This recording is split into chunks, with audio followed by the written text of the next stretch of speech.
नमस्कार भावांनो, तुमच्या सगळ्यांचं स्वागत आहे बॉडी रिकॉम डे 7 शोल्डर अँड ट्रायसेपमध्ये. सगळ्यात आधी आपण शोल्डर प्रेसचा एक वॉर्मअप सेट घेतला. त्याच्यानंतर शोल्डर प्रेसचे 3 वर्किंग सेट घेतले. पहिल्या सेटमध्ये आले 13 रेप्स, दुसऱ्या सेटमध्ये आले 11 रेप्स आणि तिसऱ्या सेटमध्ये आले 10 रेप्स. शोल्डर प्रेस झाल्यानंतर आपण वळालो डंबल साईड रेजेसकडे. ह्याच्यामध्ये टोटल 3 वर्किंग सेट घेतले. त्याच्यामध्ये आपण पहिल्या सेटमध्ये मारले 12 रेप्स, दुसऱ्या सेटमध्ये आले 11 प्लस पार्शल रेप्स, तिसऱ्या सेटमध्ये आले 9 प्लस पार्शल रेप्स. ठीक आहे. Dumbbell side raises single hand cable overhead extension झाल्यानंतर आपण वळालो सिंगल हँड केबल किकबॅककडे. त्याच्यामध्ये आपण टोटल 3 वर्किंग सेट घेतले. पहिल्या सेटमध्ये आले 12 रेप्स, दुसऱ्या सेटमध्ये आले 10 रेप्स आणि तिसऱ्या सेटमध्ये आले 9 रेप्स. आता त्याच्यानंतर आपण वळालो केबल पुशडाऊनकडे, ट्रायसेप केबल पुशडाऊनकडे. त्याच्यामध्ये टोटल 3 वर्किंग सेट घेतले. इथंपर्यंत माझा ट्रायसेप ऑलमोस्ट एकदम संपला होता. तर ठीक आहे, त्याच्यामध्ये टोटल पहिल्या सेटमध्ये आले 10 रेप. इथं आपला शोल्डर संपलेला आहे. त्याच्यानंतर आपण वळूया ट्रायसेपकडे. ट्रायसेपची सुरुवात केली ओव्हरहेड केबल ओव्हरहेड एक्सटेन्शनपासून. त्याच्यामध्ये मी टोटल 3 वर्किंग सेट घेतले. शोल्डर मारल्यामुळं ट्रायसेप त्याच्यामध्ये इन्वॉल्व होतो, तर त्याचं वॉर्मअप सेट घ्यायची गरज नाही, डायरेक्ट वर्किंग सेटनं चालू केलं. 3 वर्किंग सेट घेतले. पहिल्या सेटमध्ये मारले 16 रेप्स, दुसऱ्या सेटमध्ये मारले 14 रेप्स आणि तिसऱ्या सेटमध्ये मारले 13 रेप्स. ठीक आहे. Single hand cable overhead extension झाल्यानंतर आपण वळालो सिंगल हँड केबल किकबॅककडे. त्याच्यामध्ये आपण टोटल 3 वर्किंग सेट घेतले. पहिल्या सेटमध्ये आले 12 रेप्स, दुसऱ्या सेटमध्ये आले 10 रेप्स आणि तिसऱ्या सेटमध्ये आले 9 रेप्स. आता त्याच्यानंतर आपण वळालो केबल पुशडाऊनकडे, ट्रायसेप केबल पुशडाऊनकडे. त्याच्यामध्ये टोटल 3 वर्किंग सेट घेतले. इथंपर्यंत माझा ट्रायसेप ऑलमोस्ट एकदम संपला होता. तर ठीक आहे, त्याच्यामध्ये टोटल पहिल्या सेटमध्ये आले 10 रेप्स, दुसऱ्या सेटमध्ये आले 9 रेप्स आणि तिसऱ्या सेटमध्ये आले 8 रेप्स.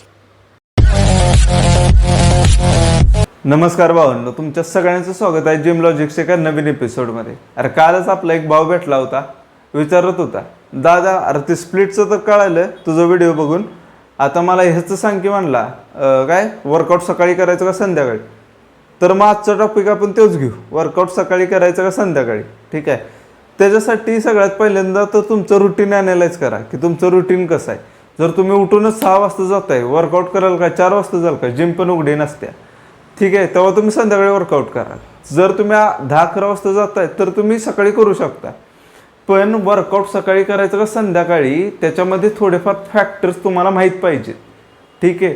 पहिलं म्हणजे काय, जेव्हा तुमचा वर्कआउट तुम्ही जेव्हा सकाळी करता तेव्हा बॉडी तुमची नॅचरली पुश करते. म्हणजे कसं, जेव्हा तुम्ही झोपेतनं उठता तेव्हा तुम्ही कधी पण ॲनालाइज करा, बॉडी ती ॲक्टिव्हिटी लेवलमध्ये जायचा प्रयत्न करते. तेच जर तुम्ही जशी संध्याकाळ होईल तशी बॉडी रिलॅक्स व्हायला चालू करते. ठीक आहे. म्हणजे बॉडीची नॅचरल कंडिशन ही आहे. जर तुम्ही त्याच वेनं जाल तर तुमची बॉडी खूप चांगली रिस्पॉन्स करेल. ठीक आहे. त्याचबरोबर जेव्हा तुम्ही संध्याकाळी वर्कआउट करता, आता मी संध्याकाळ म्हणतोय म्हणजे किती वाजता, एक 4 वाजता, 5 वाजता, मॅक्स टू मॅक्स 6 वाजता. जर 7 वाजता जर करताय ते तर चुकीचंच आहे. का सांगतो, जेव्हा तुम्ही 7 वाजता, 8 वाजता, 9 वाजता जर वर्कआउट करताय तेव्हा तुमची बॉडी एक स्ट्रेस हार्मोन रिलीज करते, जी तुमची स्लीप डिस्टर्ब करण्यास खूप जास्त कारणीभूत असू शकतं. ठीक आहे.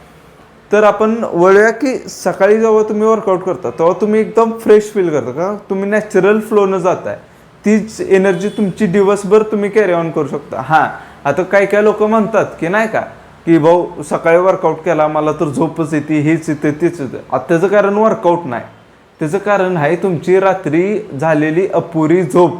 जेव्हा तुमची रात्री अपुरी झोप होती आणि जेव्हा तुम्ही सकाळी त्याचा वर्कआउट करायला जाताय, हां, त्यानंतर मग वर्कआउट नंतर तुम्हाला 100% झोप येणार का, तुमच्या बॉडीवर स्ट्रेस पडलेला असतोय ना, मग ते न्यूट्रलाइज करण्यासाठी तुमची बॉडी स्लीप मागते, त्यावेळी तुम्हाला आळस येणार.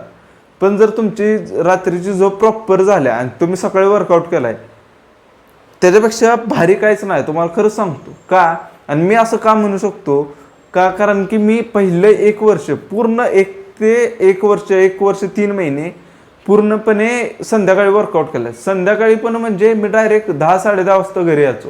त्यानंतर मग जेवण खाणं, त्यानंतर झोपणं तर डायरेक्ट 1:30-1 वाजताच.